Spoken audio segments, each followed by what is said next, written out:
Good morning, everyone, and welcome to a signing day edition of the Good Old Podcast. I'm Jacquie Franciulli for Wahoo's 24/7. And like I said, we're going to be talking about signing day and the aftermath on what was a pretty successful day for Virginia football. It ended on a very nice high note. Now, before we get going and kind of break down the big storylines, why don't you go ahead and subscribe to our YouTube channel and click on the bell so you're notified whenever the videos are posted, and also like this video. All this will help our algorithm so that we can continue to grow this channel. And also, if you haven't done so, go ahead and subscribe to our podcast too. We are available in several ways that you can listen to the podcast, including on Spotify and Apple. And if you go ahead and also leave us a review and rate us, that also will help us grow the show.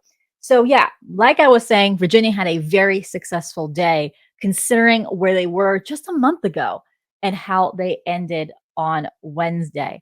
It's honestly it's been a pretty successful few weeks for Virginia in what they've been able to accomplish, not only on the high school recruiting front, but also in the transfer portal front. So I'm going to bring up, if you're a 24/7 subscriber and you're listening to our podcast, or if you're not, you can just head over to 24/7 Sports and you can see the list of signees on our Wahoo's 24/7 website. If you're currently watching on YouTube, it's going to appear on your screen right now. So Virginia was able to sign 19 high schoolers and 4 transfer portal guys on Wednesday. Before I kind of go in too deep on here, I want to make something clear because it's sometimes very confusing if you don't follow recruiting that closely. There's a difference between high school national letters of intent and what the transfers did on Wednesday. So guys who are coming in from high school will sign NLIs, and those would bound the players to the program. So now these players will end up in these programs. A transfer does not sign an NLI. What they sign is grant and aid paperwork. If you're familiar with recruiting and you've heard this name before, it was before there was even an early signing day period. Guys that were early enrolling would sign a grant and aid paperwork in December. So that would tie the program to them, not them to the program. So that is effectively what the transfers are doing right now. So any transfer that signs the grant and aid paperwork in December is not tied to that program. And with the new transfer windows, they are now allowed to visit other programs between January 4th and January 8th. I'm not saying this because I think people are on flip watch when it comes to the transfers that Virginia was able to sign these grant and aid paperwork. But I just want to kind of put it out there that this is what's going on across the country, is that transfers that are announced on this signing day, it doesn't mean that they're locked in. That's just the formalities of everything. So again, the transfers are a little different than the high schoolers. That also means they're not restricted to signing day to sign. So let's say if there's a other commitment for transfers, or if a transfer decides to commit tomorrow, they are allowed to, and they could also sign grant and aid paperwork, which is why when Cam Butler committed, he was able to sign in the grant and aid paperwork, and they were able to announce it not on a signing day last year. So let's go back to what kind of this means and what they did on signing day. So they signed 19 high schoolers, 4 transfers, so a total of 23 signees for the 23 class. So where does that put them as far as class rankings? Well, on 24/7, that puts them at number 57, and it's composite rankings of 62. And as far as transfers, they are ranked 16th. And that's with, I've asked them to re-rank Kobe Pace because I noticed they haven't ranked him in the transfers. They ranked them in high school. So they haven't updated that in the system. So I imagine Virginia might actually bump up in the rankings as far as transfers as well. So again, they're doing a nice job as far as identifying who they want in the transfers and kind of going all in and securing them, especially since all these guys committed pretty freshly off a visit. So, so kind of moving forward here, the breakdown of the class, if you noticed, is that they have 7 Virginia players committed, which is a stark contrast to the only one that was committed in 2022. What I really think is interesting is that this class, yes, they have a lot of Virginia players in there, but it's the Southern flavor to this class. There's 14 players that have come from Southern states: Tennessee, Georgia, North Carolina, South Carolina, Florida. 5 of them come from the Peach State. 4 of them come from the Sunshine State. That is good news for Virginia because those 2 states are hotbeds for such great talent that you often find these underrated guys, some of these under-recruited guys that don't end up in Georgia or Florida State or Miami or Alabama or Auburn. They're kinda that are sleepers in the class, and I think Virginia did a good job of finding some of these guys that could develop into very strong players for this Cavalier team.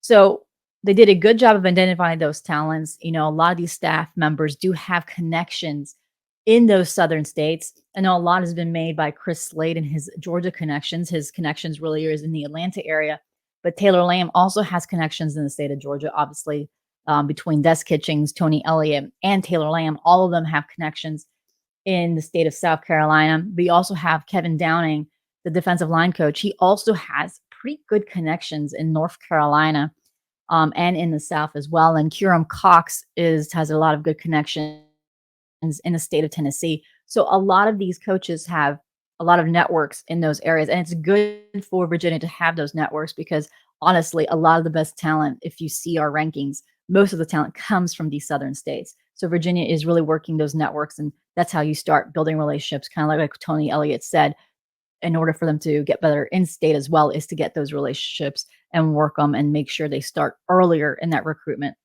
So that's good to see.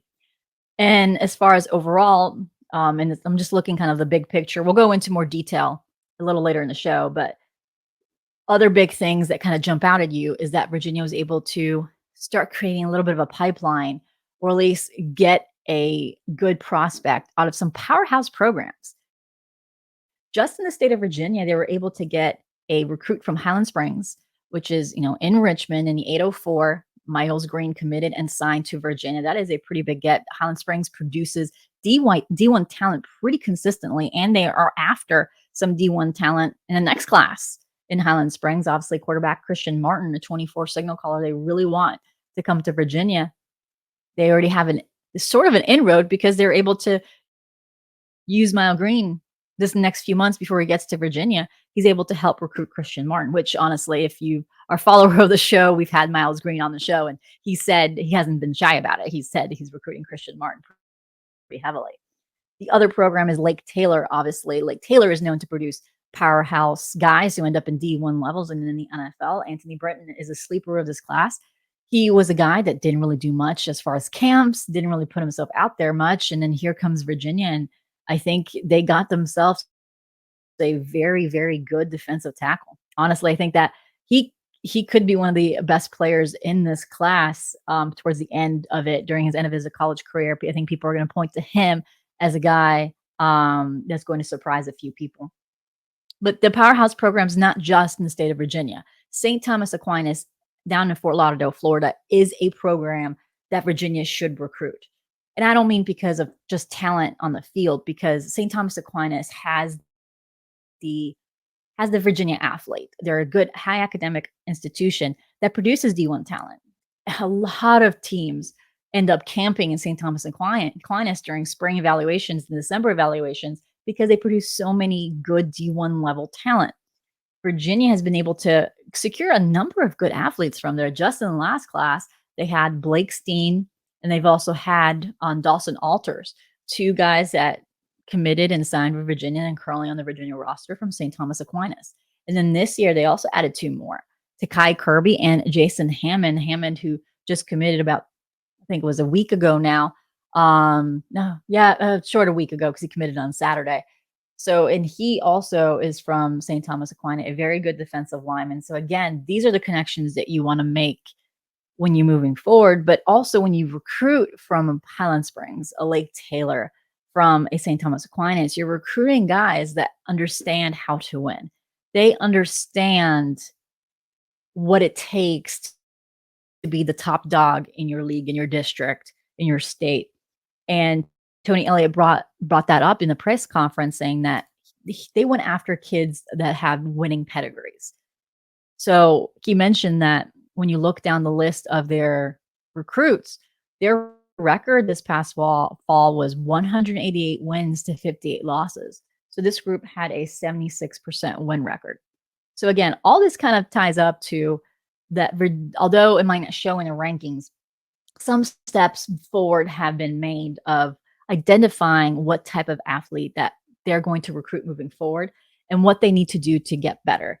So those are good positives to take as they go for to 2024 class, which like if you're a listener to the podcast, if you read what I write, generally I've been saying that 23 was going to be a hard class for this staff to recruit because they're starting from behind when other staffs were already recruiting 24s, 25s in January. They were stuck recruiting 22s because Elliott didn't have one official visit weekend when he was hired. His press conference, his first press conference, I believe, was the Monday after the official visit weekend. So he was hired, if I remember the timeline of last year, Wednesday he came down for the interview. Thursday, and he flew back. I believe Thursday evening is when he accepted the job. Then Friday is when his hire was announced. That Saturday and Sunday was the last official visit weekend. And then Monday was that press conference. So he had no time to recruit high schoolers. Like most of the high school signees, did sign on early signing day, but they never visited the program. So that was quite the remarkable situation that Tony Elliott had. So again, they were starting from behind. So the 24 class is really where we're going to see how much they learned from recruiting 23 and what lessons they're going to apply. So that's why I wanted to give a good broad sense of what this means and why we should care about what some of these bigger storylines from signing day rather than just focus on individual guys. That was kind of the big storylines. So saying that, we're going to take a quick break and then we're going to dive deeper into this class, especially kind of diving in on what type of athletes Virginia got in this signing class. So we'll be right back.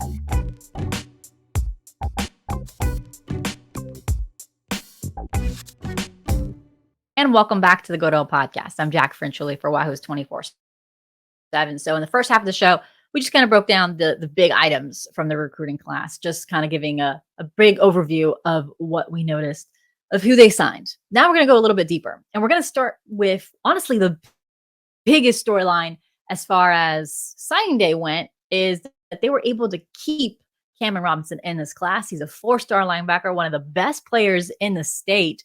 And that was a big win for Virginia. They fought off Florida State and South Carolina. Kamren visited both programs on official visits. Both staffs went in-home with him. Mike Norvell and Randy Shannon went in-home before that official visit, and they secured that official visit through the in-home. And then Randy Shannon visited him again afterwards. And after I covered Randy Shannon, both as a student at University of Miami and covered Randy Shannon when he was a defensive coordinator at the Florida Gators, he is a very effective and good recruiter. Moms love him. Kids love him. He usually does a really good job, especially in South Florida. And he usually recruits a select guys, and he usually goes after those guys. And he's known as a good closer. So for me, I was thinking, okay, this is going to be a battle for Virginia when I was looking at this. But I also knew the kind of the background of this, that honestly, Kamren Robinson had visited Tennessee Memorial Day weekend and then took 2 official visits to both in-state schools. When he decided on UVA, he admitted that distance played a role in his decision. He wanted his family to be close by. He wanted his family to watch. He's a guy that's really close to his family. He wanted his mom to be there. He wanted his dad to be there. So that was a deciding factor. So when I was thinking of which guys during the year I needed to keep an eye on, decommitment watch or flip watch, he was not one of them. I thought his relationship with Clint Sinton was really good, and I thought distance was playing a role. So I would keep an eye on Virginia Tech, but his relationship with Clint Sinton was so strong that I never considered him on flip watch. And then all the mess happened last week. There was a point where I thought Florida State had done it. Now, what Virginia did which was really effective, was they continued to recruit him pretty hard. I never thought South Carolina was one of the schools to be.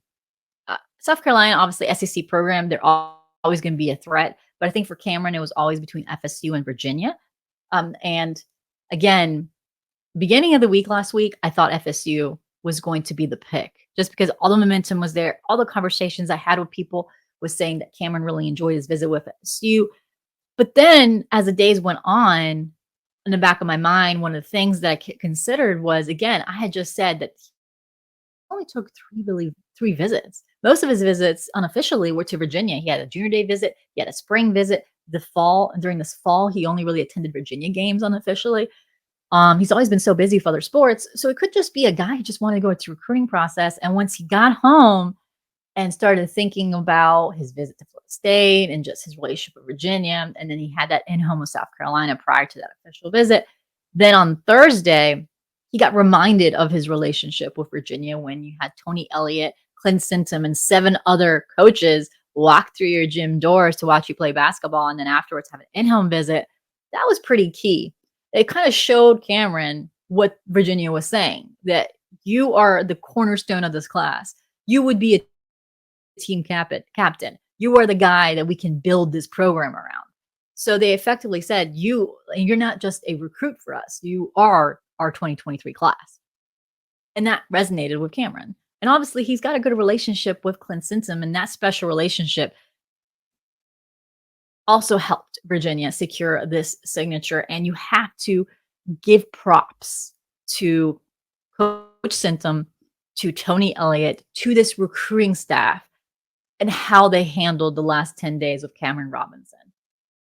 Because even when you started hearing that things were big, like we had heard probably around towards the end of last week that things were looking better for Virginia. It was the more distance he had from that Florida State visit and more distance he had from that in-home visit, things were looking good. But Virginia didn't stop recruiting him. Yes, they went to that Thursday in-home visit, but they didn't stop recruiting him. On Monday, when we heard that things looked really good for Virginia, and even on Tuesday, when we thought that we got pretty good sources saying that Virginia was going to be the pick, Virginia didn't stop recruiting. They did not stop recruiting Kamren until Wednesday morning when they received his national letter of intent. That they didn't announce it, obviously, because he was going to make that pick at 6 p.m., but they had received their national letter of intent that morning. And that was the only time that they can breathe. They didn't stop recruiting him, even when they had good inclination to believe that Cam was going to pick them on Wednesday. So again, that was a very good job by this Virginia staff. He's a guy has tremendous upside. He's a hard-nosed, athletic guy. He's projected to be an interior linebacker. I mean, he can play outside, but I think Virginia sees him more as an interior linebacker. And he has that 4-down linebacker trait. This is a guy that will feature in your linebacker room. And he can fight for some early playing time too. So he's definitely one to watch moving forward. But he is the prime example of why I said that Virginia had a successful day. We can talk about all the wins they've had on the recruiting trail. This is the biggest win, and it's because of how they did it. Just starting from the relationship from scratch, from Clint Sintum, just his early on relationship with him, and what they did the last 10 days. So very good win for Virginia. So moving forward, you have to think of what this class also brought to the table. They attacked their needs. They needed wide receivers. They were going to have a lot of young wide receivers on this depth chart because they had a lot of seniors leave. So now, Billy Kemp, Keaton Thompson, Dontavian Wicks are all gone. So when you look at all those gaps in that room, they needed to fill them. So they did it by high school by grabbing Jaden Gibson, who broke state records in Georgia for receiving touchdowns and receiving receptions. So he's an underrated guy. Then you got Titus Ivy, another underrated guy from North Carolina who's only played football for 1 year, so a raw talent. You also got Tyler Cohen from Dan River, who's a dual. He plays for both sides of the ball. He for a DB and wide out, but we project him to being a wide receiver. In Virginia sees him at wide out as well right now. And then you have Sudarian Harrison, who committed to Virginia on signing day. He made it public on signing day. He's been committed for quite a while, actually. Committed, I want to say it was pretty close to when he had an official visit. So he made it public on signing day. So, and he's going to be a slot receiver. So they filled a couple holes there, but they still needed more guys, especially more veteran guys. So they went to the transfer portal and picked up Northwestern wideout Malik Washington, who has 1 year of eligibility left. And he's going to be worked into the slot. And then they're still recruiting wide receivers in the portal. I expect them to add at least one more wideout. Obviously, we know Jaden Higgins is one of their primary targets. He visited last weekend. And I'm like I've been saying, I feel really good of where Virginia stands with them. So they filled that need in this class. So right now you would think one more wide receiver, but Virginia attacked that position group well with what they got in 23. The other position group they knew they needed to attack really strongly in 23 was defensive line. In 2022, they really attacked the O-line. They, picked up a lot of guys. That was the primary reason where they were on the road for 2022 in the early point of January and February before National Signing Day was a needed O-lineman. And that's what they got. Now they needed the opposite. They needed D-linemen. So, and they were able to get some pretty good ones. At defensive end, they picked up Miles Green and DJ Jones from Florida. That was a late pickup. He's a pretty intriguing prospect. If you are a Cincinnati Bengals fan or you're familiar with the Florida Gators, his game reminds me of Zach Carter. And ironically, he's from Hillsborough High School in Tampa, which is the same high school as Zach Carter. So he's a good prospect that Virginia can develop. He's a little bit raw, but I think he'll be developed into a strong defensive end. At Bandit, they picked up Mekhi Buchanan this past week. He visited, I think it was 2 weeks ago when Tony Muskett and a couple of transfers visited. He was one of those visitors on that weekend. He also committed pretty early on here, and then he made it public yesterday. Monday is when he made it public. So also a pretty big get out of the state of Georgia. Then at defensive tackle, I already mentioned Anthony Brenton is a sleeper in this class. I think he's going to be a good one for Virginia moving forward. They also added Jason Hammond from St. Thomas Aquinas, another good get in a defensive front. All these guys have a couple things in common. They're long and they're athletic, which is what Coach Rudd likes and what Coach Downey and Coach Slade likes as well. So this is a pretty good haul from defensive side of the ball. Now, moving forward, we talked a lot about the high schoolers that they got. I did mention Malik Washington when we're talking about the wide receivers, but they also picked up 4 transfers that signed their grant and aid paperwork. Malik Washington was one, then running back Kobe Bass from Clemson, who knew obviously Tony Elliott and him has a pretty close relationship since Tony recruited him to go to Clemson. And then Tony Muskett, their quarterback, and then offensive tackle Dejon Parker. So obviously, when you look at this, you're going to want to know more about Tony Muskett. Now, Tony Muskett, that was a good win for Virginia, in just the fact that they were evaluating several different quarterback options, but they nailed down to Tony. They said, Tony Muskett is our guy. We're going to focus on him. We're going to put everything on him. He's a prospect that we're going to tie this offense to. So they offered him, secured that visit pretty quickly, got him on grounds, and then completed it and then sealed it. That was a good way to handle this, because the quarterback was a big question. And it wasn't just affecting, honestly, we talk about how Virginia had momentum. Honestly, they needed that quarterback and that transfer quarterback. A lot of the questions that I was getting, even from recruits, was, do you know the plan at quarterback? That was a question they were getting too.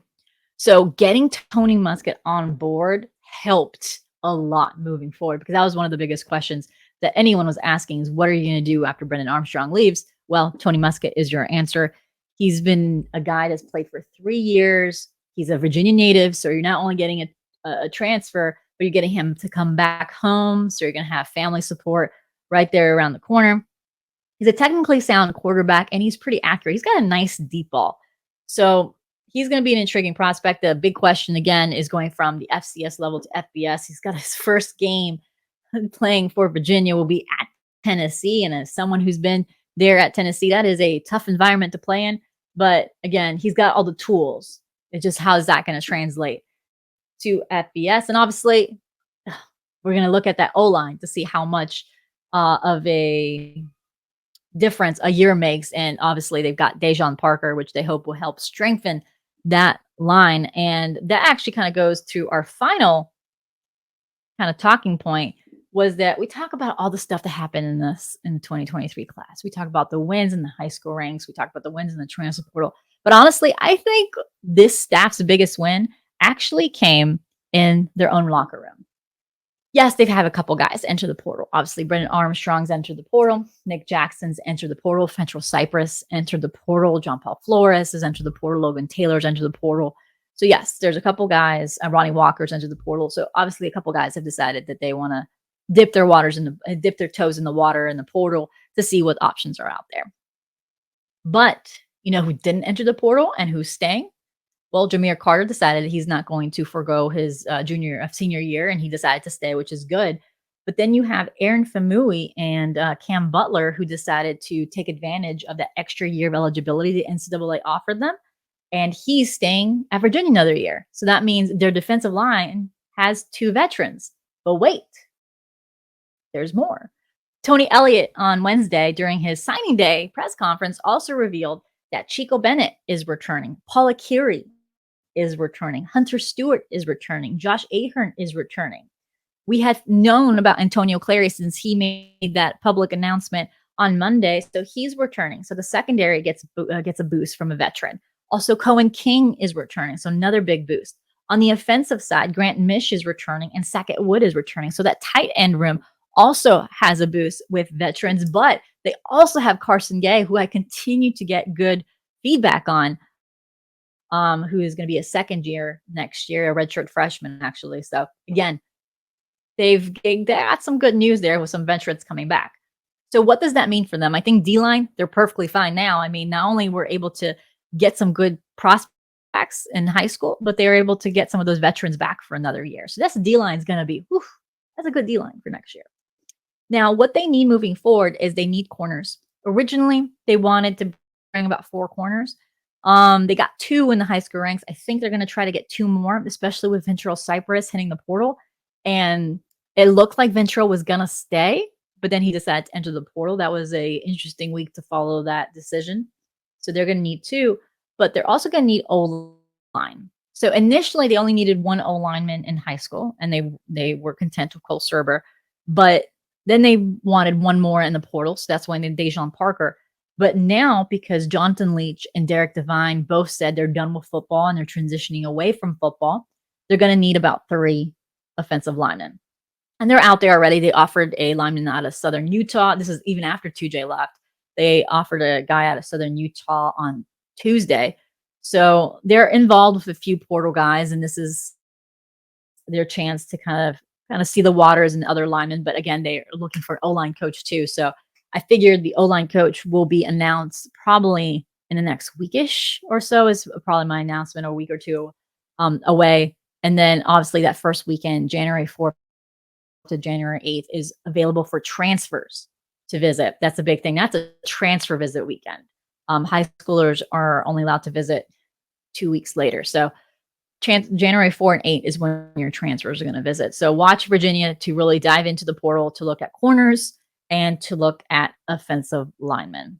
So again, a very successful Wednesday for Virginia. I know everyone's going to look and focus on where they ranked, but again, if you're looking at what Virginia was looking to accomplish for Wednesday, was they wanted to keep Kamren Robinson on board. They wanted to get Sedarian Harrison in their class. They wanted to fill holes at wide receiver and on the D-line. All those were accomplished. They wanted to get a quarterback with experience in this class. They did that. So everything is on track as far as the staff is concerned in this 23 class. Now they look to go back in the portal to secure a few more bodies that they need to fill out this roster. So thanks again for listening to our breakdown. We're going to continue to cover signing day, but also what's next. So we're going to be doing a scholarship breakdown on Wahoo's 24/7 in the next week or so.